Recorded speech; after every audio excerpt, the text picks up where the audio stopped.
जय हिंद दोस्तों। मैं सैनी जय बाबा गोविंद टीचिंग सेंटर की ओर से आज फिर से अपने नए वीडियो के साथ आया हूं, जिसमें हम आप लोगों को विज्ञान से संबंधित मानव नेत्र के और कुछ दर्पण के अपवर्तनांक से संबंधित, चूंकि हम जानते हैं कि मानव नेत्र में जो मेरा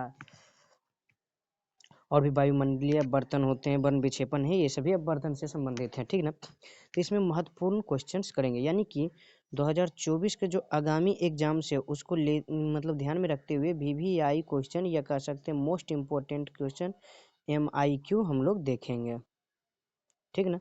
तो चलिए हम लोग अपने क्वेश्चंस की ओर चलते हैं। तो देखिए आपके स्क्रीन पे आ गया है मेरा पहला क्वेश्चन। क्या पहला क्वेश्चन है कि तालाब का जल कम गहरा दिखाई देने का क्या कारण है। तो तालाब के जल जो होते हैं वो कम गहरा पूछे, या इस तरह से पूछ सकता है कि मान लिया जाए कोई भी पानी में रखा हुआ है, यहाँ पे कोई सिक्का क्वीन जिसको हम लोग समझते हैं क्वीन, यहाँ पर ही मान लेते हैं कि कोई कॉइन रखा हुआ है ये। तो ये कितना, मतलब कि जो ये गहरा पानी में रखा हुआ है ये क्वीन, तो वही पूछा जा सकता है ना आपसे कि ये ऊपर उठा हुआ क्यों दिखता है। तो देखिए ये होता क्या है, जब यहाँ से मान लीजिए कि यहाँ से ये प्रकाश की किरणें जो हमारे क्या है कि पानी में या फिर संपर्क करे, ये तालाब की ही अगर हम बातें कर लेते हैं, चलिए हम तालाब की ही बातें कर लेते हैं यहाँ पर ये सॉरी।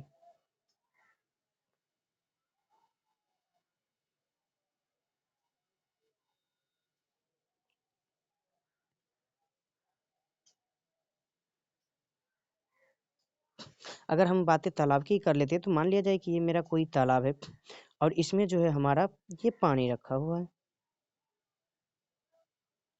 तो ये पूछ क्या रहा है भाई हमसे, तो हमसे ये जानना ये चाहता है कि ये जो तालाब है ये कम गहरा दिखाई दे, रियल में ज्यादा गहरा बट दिख रहा है कम क्यों भाई।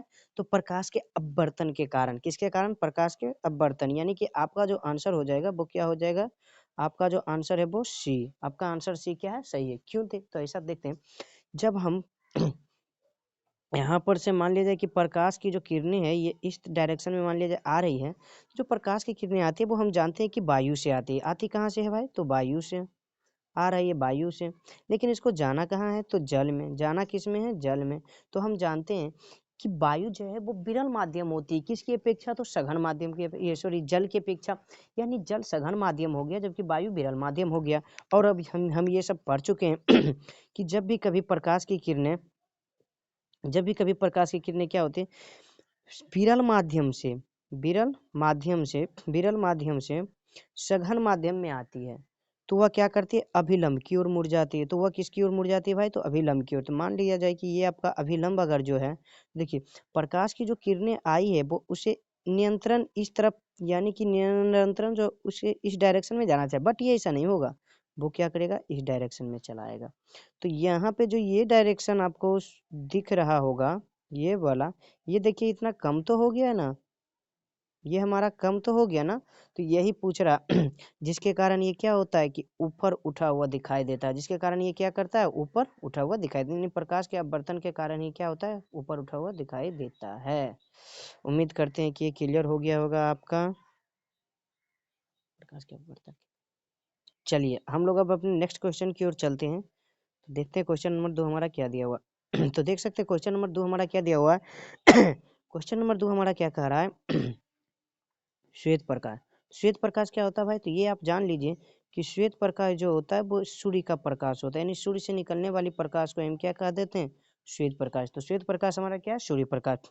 अच्छा, श्वेत प्रकाश जो सूर्य प्रकाश है, आप पीले वाले बल्ब देखते होंगे जो पहले मिलता था 10 रुपया में, वो पीले वाले जो बल्ब होते हैं ना, उससे भी जो निकलते हैं वो श्वेत प्रकाश ही निकलते हैं, यानी सूर्य की प्रकाश ही निकलते हैं, जो हमारे 7 रंगों में बट जाते हैं, 7 रंगों में विभक्त हो जाते हैं। तो चलिए क्वेश्चन की ओर अगर हम चलें तो क्वेश्चन हमारा क्या कह रहा है, देखिए क्वेश्चन जो कर रहा है वो हमारा ये है कि श्वेत प्रकाश वर्ण क्रम में, वर्ण मतलब होता है रंग, तो रंग के क्रम में किस रंग की विचलन अधिक होती है। भाई मतलब ये क्वेश्चन ये पूछ रहा है ना कि श्वेत प्रकाश का जो विचलन है वो सबसे अधिक किस में होगा। तो हम लोग जानते हैं कि श्वेत प्रकाश का जो विचलन होता है सबसे अधिक जो होता है वो किस में होता है, बैगनी, बैगनी में। किस में, बैगनी में, यानी day four Delhi, D four क्या हो जाएगा, दिल्ली। किस में होता है, तो बैगनी में होता है। अच्छा, बैंगनी का विचलन सबसे अधिक है, तो इसका मतलब तरंगदैर्घ्य इसका सबसे कम होगा। फिर से हम बातें करते हैं बैंगनी रंग का, क्योंकि हम जानते हैं कि जिस भी रंग का, जिस भी वर्ण का विचलन अधिक होगा उसका तरंगदैर्घ्य कम होगा, और तरंगदैर्घ्य अगर कम हो गया तो विचलन अधिक होगा। तो इसका विचलन अधिक होता है। विचलन क्या होता है? अधिक होता है। तो हम जो कह रहे हैं बातें कि बैंगनी का विचलन सबसे अधिक हो रहा है, तो विचलन सबसे अधिक है, तो हम कह सकते हैं ना कि अगर तरंगदैर्घ्य हमसे पूछ दिया, तरंगदैर्घ्य तरंगदैर्घ्य अगर हम पूछते हैं तो हम कह देंगे ना कम होगा, इसका क्या हो जाएगा? कम हो जाएगा।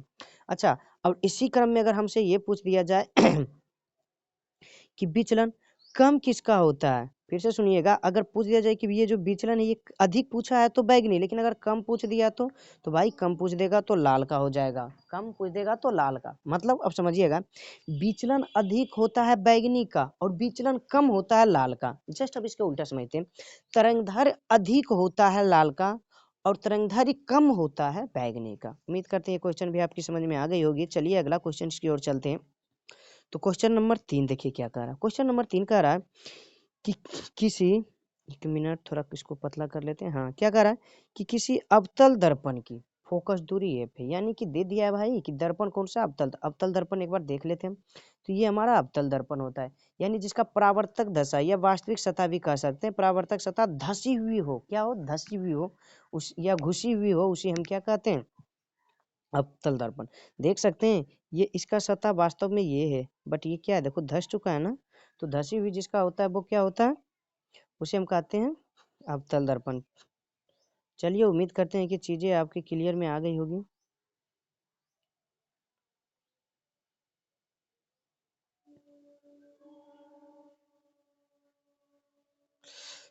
तो और उसकी वक्रता त्रिज्या दिया हुआ है भाई आर। वक्रता त्रिज्या कितना दिया हुआ? आर। तो निम्नलिखित में पूछ रहा कौन सा संबंध होगा, तो हम लोग पहले से ही जानते हैं आर बराबर 2f, यानी कि त्रिवक्रता त्रिज्या जो होती है वो फोकस दूरी की दोगुनी होती है, या जस्ट इसके उल्टा भी हम बोल सकते हैं क्या, तो एफ बराबर आर बटा टू, यानी कि फोकस दूरी जो होती है वक्रता त्रिज्या की आधी होती है। तो ये मेरा क्या हो जाएगा? B, B for Bombay, B for Bombay हमारा हो जाएगा, यानी कि मेरा बी ऑप्शन क्या है? सही है। सॉरी बी मेरा सही है। चलिए हम अगले क्वेश्चन की ओर चलते हैं। तो अगला क्वेश्चन मेरा 3 नंबर क्या करा, देखिए, मानव नेत्र के लिए दृष्टि का स्थायित्व होता है। तो दृष्टि का स्थायित्व इसका मतलब क्या है? देखिए अगर हम कल्पना कर लें कि ये कोई मानव नेत्र हमारा है, कल्पना मात्र मान लिया जाए कर रहे हैं हम,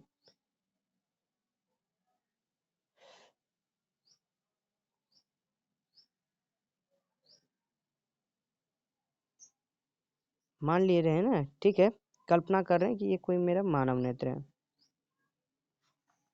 तो यहाँ ये लेंस लगा हो रहता है और ये मेरा मान लेते हैं रेटिना। तो यहाँ से जो किरण आई, जो वस्तु का किरण आया वो यहाँ जाता है रेटिना पे, और रेटिना जुड़ा हुआ रहता है प्रकाश तंतु से, प्रकाश स्नायु से, और ये क्या करता है? तो यहाँ से हमारे मस्तिष्क तक जाकर के मस्तिष्क को जोड़ता है। तो ये जो रेटिना पे पड़ा, क्योंकि ये जो रेटिना पे पड़ता है वो, सॉरी, ये जो रेटिना पे पड़ता है, रेटिना पे कैसा पड़ता है भाई? तो हम लोग जानते हैं कि वस्तु की अपेक्षा छोटा पड़ता है, उल्टा पड़ता है और आभासी पड़ता है। तो ये चीजें लेकिन हमारे मस्तिष्क को जाकर के सीधा लगता है। कैसा लगता है? सीधा लगता है, वास्तविक लगता है और बड़ा दिखाई देता है, यानी जिस तरह का वस्तु उसी तरह का दिखाई देगा। तो ये जो क्रिया होने में जो समय लगता है ना, वो हमारा जितना सेकेंड होता है, यानी 1 सेकेंड का 16वां भाग लग जाता है, यानी 1/16 सेकेंड तक लग जाता है, 1/16 सेकेंड तक। तो मेरा आंसर बी का बी हो जाएगा, बी फॉर बॉम्बे। लेकिन ये जान लीजिए कि दृष्टि का स्थायित्व ये पूछा है, लेकिन अगर कोई ध्वनि निकलती है, मैं बातें किसका कर रहा हूँ? तो ध्वनि की। अगर ध्वनि निकलती है तो हम लोग जानते हैं कि जो ध्वनि निकलती है वो हमारे जो कानों तक जाता है। सुन लीजिए फिर से, आंख में भी मैंने वही बोला कि रेटिना पे जाने के बाद, रेटिना पे गया और वहां से लेकर के, अब रेटिना पे गया, वहां से लेके जो हमारे मस्तिष्क तक जाता, उतना देर में जो बीच में जो समय लग रहा है उसको बोले थे ये दृष्टि स्थायित्व। तो दृष्टि कान में हम क्या बोल रहे, ध्वनि में जो कान में गया, अब यहाँ जो मस्तिष्क को सुनाई देगा, जो समझ में आएगा, उसमें हमारा लग जाता है 1/10 सेकेंड, यानी कि सेकेंड का 10वां भाग, यानी क्या कह सकते हैं हम इसको? सेकेंड का 10वां भाग लग जाता है हमारा, सेकेंड का 10वां भाग। उम्मीद करते हैं ये भी समझ में आ गया, बट इसका अगर आंसर पूछा जाए तो इसका आंसर कितना होगा? B for Bombay, B for Bombay. चलिए हम लोग अगले क्वेश्चंस की ओर अब चलते हैं।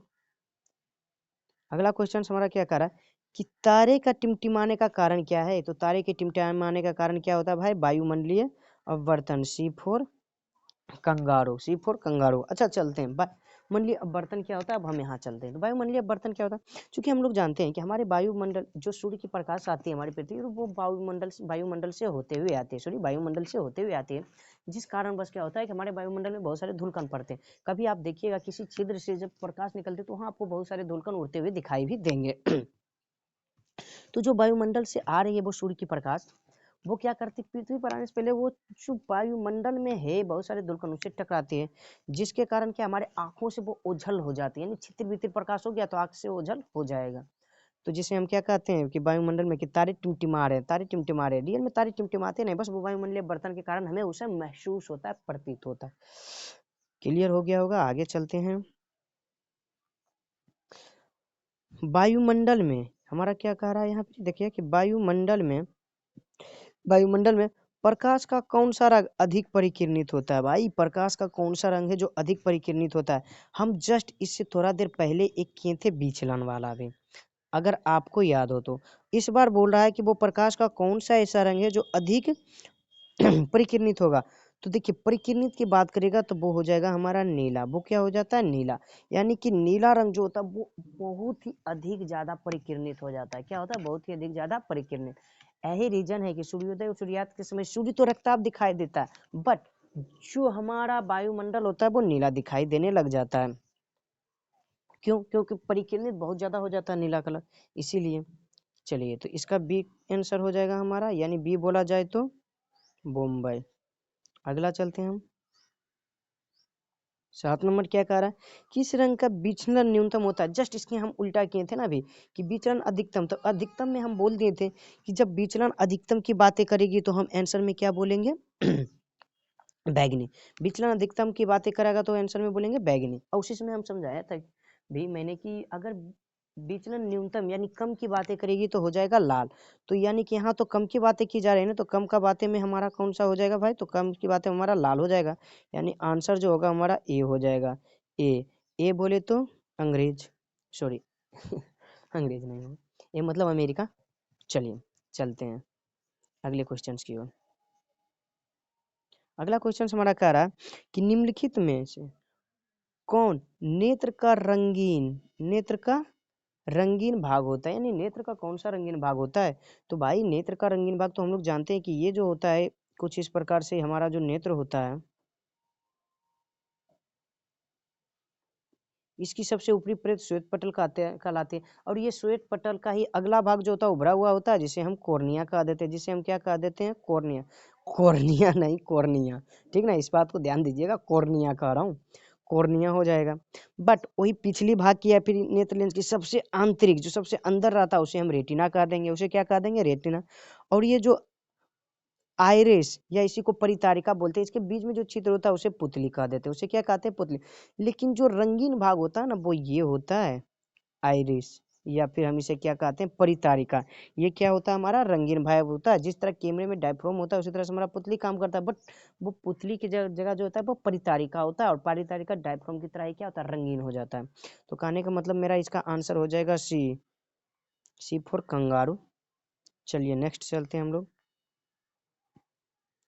इस बार क्या बोला जा रहा है, तो ये हमारा कि प्रकाश की किस घटना के कारण सूर्य हमें वास्तविक सूर्योदय से लगभग 2 मिनट पूर्व दिखाई देने लगता है। तो देखिए सूर्य जो है जब वो उगता है, अभी उगा नहीं है लेकिन 2 मिनट पहले ही हमें दिखाई दे दिया कि उग गया, सेम कहानी वो डूबता भी नहीं है, सॉरी अभी वो उगता भी नहीं है तो हमें 2 मिनट पहले दिखाई देता है। सेम कहानी होता है कि जब वो डूब जाता है तो भी 2 मिनट तक दिखाई देते रहता है। सुनिएगा अभी जैसे कि मैं इसको एक मिनट डायग्राम की तरह दिखाने की कोशिश करता हूँ। मान लीजिए जाए कि ये कुछ हमारा पृथ्वी है,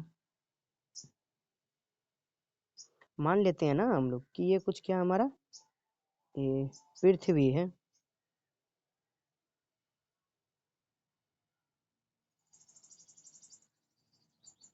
चलिए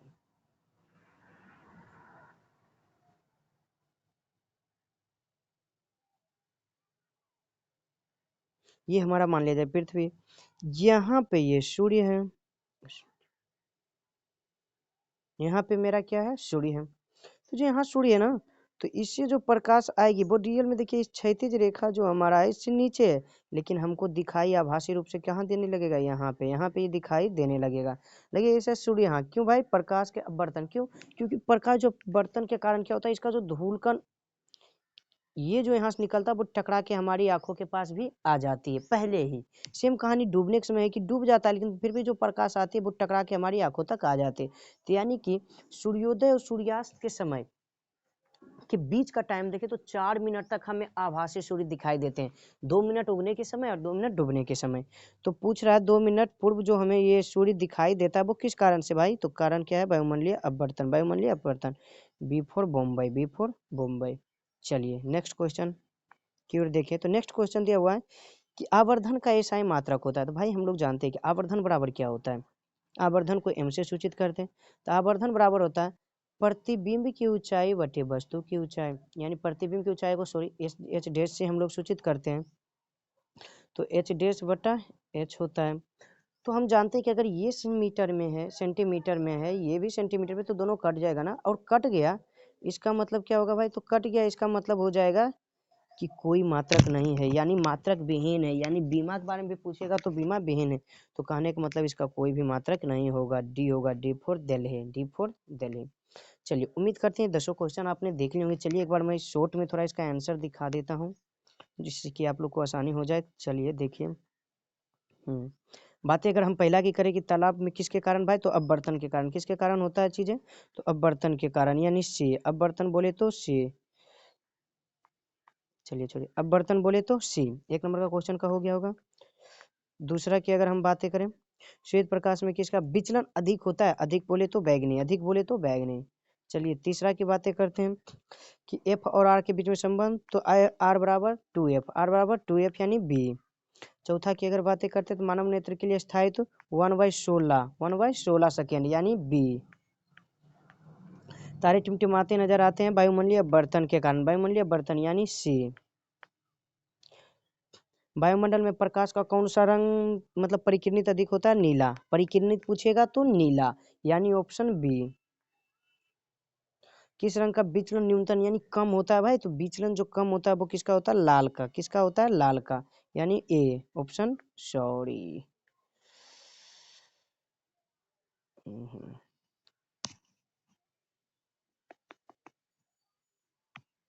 यानी हमारा क्या आ जाएगा लाल, न्यूनतम में लाल, यानी ऑप्शन ए। अगला निम्नलिखित में किसका नेत्र रंगीन होता है भाई, परितारिका, परितारिका यानी ऑप्शन सी। नेक्स्ट, 2 घंटा पहले दिखाई देता है वायुमंडलीय अपवर्तन के कारण, यानी ऑप्शन बी। नेक्स्ट, आवर्धन का कोई सही मात्रक नहीं होता, यानी ऑप्शन डी। उम्मीद करते हैं कि हमने आपको पूरी तरह से चीजें समझाने में और बताने में मतलब कि समझा पाए हो, बता पाए, आप हमारी बातों से संतुष्ट हुए हैं। तो आज के लिए यहीं तक रखते हैं और चलते हैं अगले क्लास की ओर, ध्यान देंगे। चलिए थैंक यू।